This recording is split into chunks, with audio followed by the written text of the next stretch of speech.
Gas సిలిండర్లు ఇవన్నీ ఏమిటి పరిస్థితి, ఏమేమి అమలు జరుగుతున్నాయి, ఏమిటి అనేది దాని మీద సమీక్షలు లేవు. అలాగే కేంద్రం నుంచి ఇప్పుడు బడ్జెట్‌లో కేటాయింపులు జరిగినాయి. గ్రాంటా, లోనా దాని మీద ఒక డిస్కషన్ అక్కడ జరుగుతోంది. అంటే సీరియస్‌గా ఏపీ ప్రాబ్లమ్స్ గురించిన చర్చ ఆంధ్రప్రదేశ్ అసెంబ్లీలో జరగటం మానేసి ఢిల్లీలో రాజ్యసభలో జరుగుతోంది. అలాగే లోక్సభలో జరుగుతోంది. టోటల్గా పార్లమెంట్లో జరిగింది నిన్న. అంటే ఇండియా కూటమి నుంచి బడ్జెట్ మీద విమర్శ పెడుతూ ఇది ఏపీ బీహార్ల బడ్జెట్టు, దేశంలో ఇంక ఏ రాష్ట్రానికి ఒరిగిందేం లేదు ఈ బడ్జెట్లో, ఇది టోటల్గా చంద్రబాబు నాయుడు కోసం క్రియేట్ చేసిన బడ్జెట్ అన్న లెవెల్లో ఇండియా కూటమి నుంచి చాలామంది మాట్లాడేశారు. దాని మీద రియాక్ట్ అవుతూ విజయసాయిరెడ్డి గారు వాళ్ళని కరెక్ట్ చేసే ప్రయత్నం చేశాడు. బాబు, ఆంధ్రప్రదేశ్ కూడా ఇచ్చిందేమీ లేదు, అది రుణం మాత్రమే, గ్రాంట్ కాదు. కాబట్టి దాన్ని ఏదో గ్రాంట్ అని ఆంధ్రప్రదేశ్కి ఏదో దోచిపెట్టేశారని అనుకోవద్దు. ఆంధ్రప్రదేశ్కి అన్యాయం జరుగుతూనే ఉంది. ఈ బడ్జెట్లో కూడా ఆవిడ ప్రస్తావనకి పేరు నోచుకుంది తప్ప అక్కడ జరిగింది ఏం లేదు అనేది ఎస్టాబ్లిష్ చేసే ప్రయత్నం చేశాడు ఆయన. మొట్టమొదటిసారిగా వైఎస్ఆర్సీపీ కేంద్ర ప్రభుత్వానికి వ్యతిరేకంగా గళమెత్తటం అనేది చూసాం. ఇలా ఏపీకి సంబంధించిన అంశాలు అక్కడ చర్చనీయాంశాలు అవుతున్నాయి, అక్కడ చర్చించుకుంటున్నారు. ఏపీ అసెంబ్లీలో ఎవరూ మాట్లాడట్లేదు. ఏపీ అసెంబ్లీలో టోటల్గా గ్రామాల్లో అరుగుల మీద కూర్చుని సాయంత్రం పూట మాట్లాడుకున్నట్టుగానే జరుగుతోంది. ఇది పరిస్థితి. అందుకని అందులో భాగంగానే ఈ చర్చలు. ఇప్పుడు ఆ రాకేష్ మాస్టర్ మరణం మీద సిబిఐ ఎంక్వైరీ వేయాలా, మరొకటి చేయాలా అనేది రవీంద్ర గారు చెప్పాలా. ఏం చేస్తారు ఇప్పుడు? ఆయన ఎక్కడైనా స్టేట్మెంట్ ఇచ్చాడా? నేను ఆంధ్రప్రదేశ్లో అంటే ఒక రకంగా ఒక టైంలో అదొక పదబంధం ప్రజల మనసుల్లో స్థిరపడేలాగా చేశారు. ఎందుకు అలా మాట్లాడుతున్నావు నువ్వు? ఆంధ్రప్రదేశ్ వెళ్ళావా లేకపోతే జగన్ మందు తాగావా అనేది మీమ్స్లోను వాటిల్లోనూ బాగా పాపులర్ చేశారు జగన్మోహన్ రెడ్డి పరిపాలనలో ఉండగా. దీని తాలూకా ఎఫెక్ట్, దాని కంటిన్యూషన్ ప్రజల మనసులో ఎలాగో అలాంటి అభిప్రాయం నాటేశాం కాబట్టి ఆ మాట వాడేస్తే తప్పేమిటి అన్న టోన్లో ఆయన వెళ్ళిపోయాడు.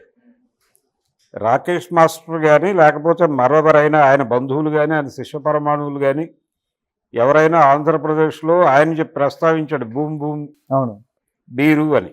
ఈ బూమ్ బూమ్ బీర్ మాత్రమే కాదు, స్పెషల్ స్టేటస్ అనే పేరుతో ఇంకా ముందు కూడా ఉంది, మద్యం ఉంది అక్కడ. ఆ మద్యం తాగాడా? ఏం తాగాడు? స్పెషల్ స్టేటస్ తాగాడా లేకపోతే బూమ్ బూమ్ తాగాడా?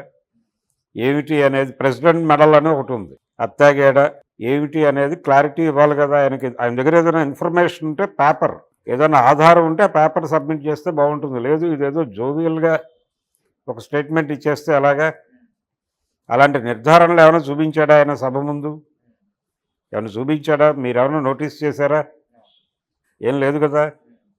లేకుండా అలా ఎలా మాట్లాడతారు? చనిపోయిన వాళ్ళు చాలామంది ఉంటారు అక్కడ. అంటే రాకేష్ మాస్టర్ వీడియో తీసుకున్నారు చనిపోయే ముందు. ఈరోజు నేను భూమి ఆంధ్రప్రదేశ్కి వచ్చాం, భూమి తాగుతున్నా, రేపు పొద్దున నేను ఉంటాను పోతానని అప్పుడే చెప్పాడు ఆయన. సో దాన్ని ఉద్దేశించి ఈరోజు అసెంబ్లీలో కొల్లు రవీంద్ర అది తాగినప్పుడు ఉన్నాడా ఆయన? అది తాగినప్పుడు ఉన్నాడు. ఒక 2 రోజుల తర్వాత చనిపోయాడు. అక్కడి నుంచి వచ్చేసాక చనిపోయాడా? అక్కడే చనిపోయాడు కదా. అంటే ఆంధ్రప్రదేశ్ మందు తాగడం వల్ల చనిపోయాడు అనేది ఆ వీడియో నుంచి ఎస్టాబ్లిష్ చేస్తున్నాడు. అంతే కదా. బూమ్ బూమ్ బీర్, అందుకనే ప్రస్తావన చేశాడు ఆయన కొల్లు రవీంద్ర. అయితే రాకేష్ మాస్టర్ మీద కూడా ఇంపాక్ట్ ఉండుండొచ్చు. చాలామంది బూమ్ బూమ్ బీర్ తాగి ఉంటారు కదా, అందరూ చనిపోవాలిగా. ఆయన ఒక్కడే ఎందుకు చనిపోయాడు? అంటే ఆ మందు తాగడం వల్ల ఆయనకి రక్తపు వాంతులు కూడా అయ్యాయని చెప్తున్నారు. కాదండి, బూమ్ బూమ్ బీరు ఆయన ఒక్కడే కాదు కదా, ఇప్పటికీ అమ్ముతున్నారు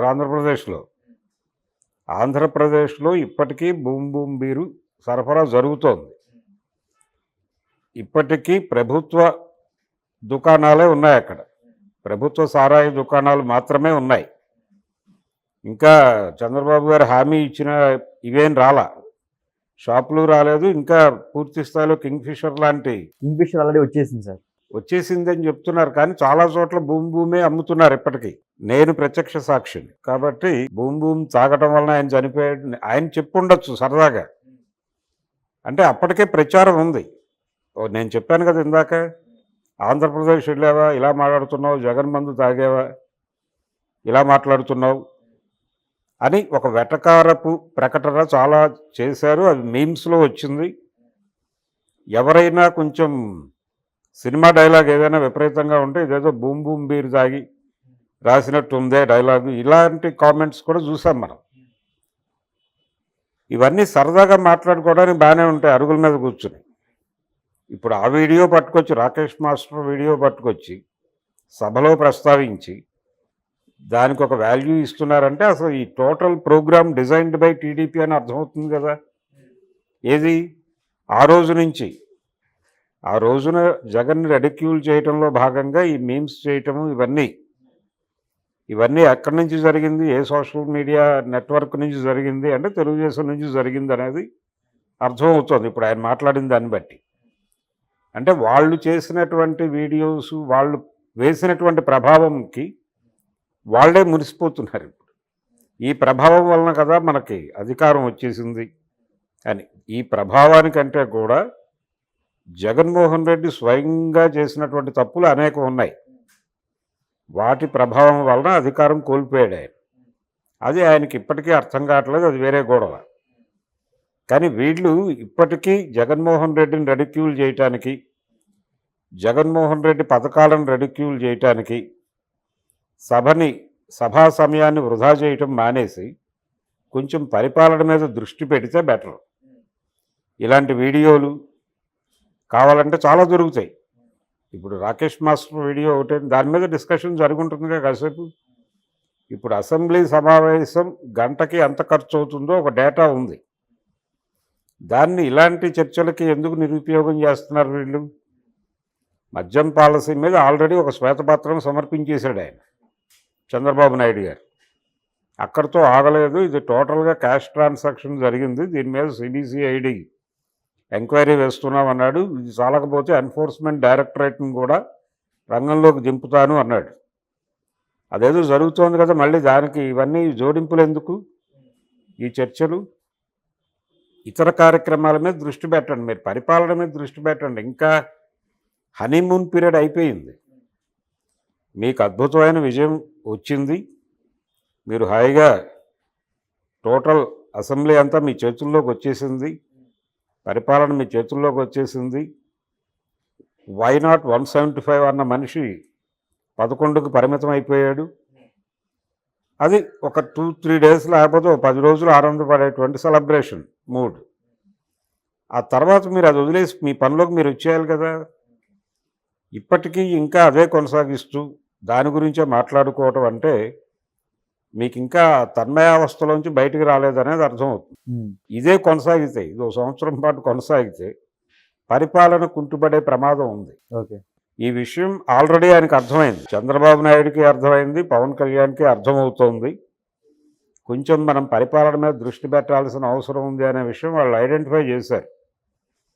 కాబట్టి ఇక మీదైనా పెడితే బెటరు. కొల్లు రవీంద్ర లాంటి వాళ్ళు ఈ వీడియోస్ వీటి సహకారంతో కొంచెం సభలో నవ్వులు పూయిద్దాం అనే ప్రయత్నం అక్కర్లేదు. అక్కడేం సీరియస్ డిస్కషన్స్, డిబేట్లు జరగటం లేదు.